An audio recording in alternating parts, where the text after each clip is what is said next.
दोस्तों नमस्कार, आदाब।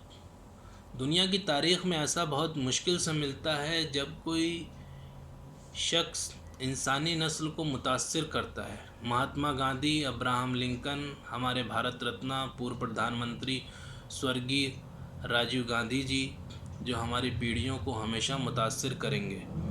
और जब बात राजीव जी की हो रही हो तो मैं उन्हें श्रद्धांजलि देता हूँ।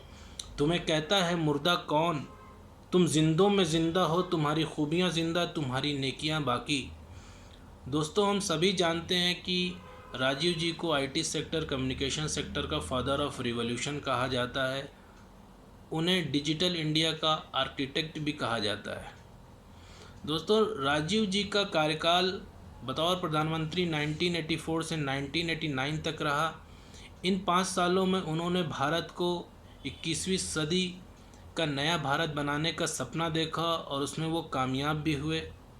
1984 में उन्होंने centre for development of telematics का इस्टेब्लिशमेंट किया और इसका रिज़ल्ट ये हुआ कि उन्होंने गांव और कस्बों में एक क्रांति ला दी। उनके प्रयासों से पीसीओ क्रांति भी शुरू हुई। 1986 में उन्होंने एमटीएनएल का इस्टेब्लिशमेंट भी किया। राजीव जी एक दूरदर्शी थे। उन्होंने हमेशा साइंस और टेक्नोलॉजी और उससे जुड़ी हुई इंडस्ट्रीज़ को बढ़ावा दिया।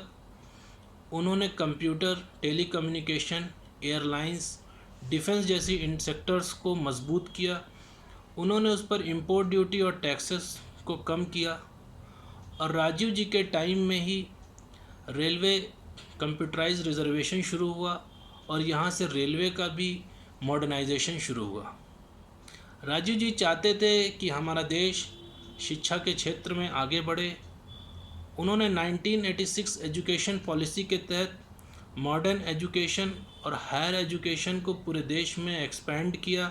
उन्होंने जवाहर नवोदय विद्यालय का इस्टेब्लिशमेंट किया, जिससे हमारे गांव के बच्चे इस्टेब्लिश हो और वो शिक्षित हों।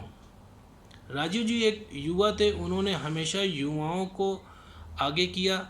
उन्होंने युवाओं को हमेशा सशक्त बनाया। उन्होंने युवाओं के मताधिकार को 21 साल की उम्र से कम करके 18 साल की उम्र में ले आए। राजीव जी चाहते थे देश में सबकी भागीदारी हो। उनका नारा था मोर पावर टू पीपल। वो चाहते थे कि हिंदुस्तान के आखिरी पायदान पर बैठा हुआ शख्स वो अपने आप को हिंदुस्तान से जुड़ा हुआ महसूस करे। इसलिए वो चाहते थे कि हिंदुस्तान का पंचायती राज सिस्टम मजबूत हो। और उनकी शहादत के बाद 73rd और 74th अमेंडमेंट के बाद पंचायती राज सिस्टम मजबूती से लागू हुआ और राजीव जी का सपना साकार हुआ। तो मैं अपनी बातों को यहीं ख़त्म करता हूँ और मैं राजीव जी के परिवार को, अपने कांग्रेस परिवार को और राजीव जी के चाहने वालों को राजीव जी के जन्मदिवस पर बहुत शुभकामनाएं देता हूँ।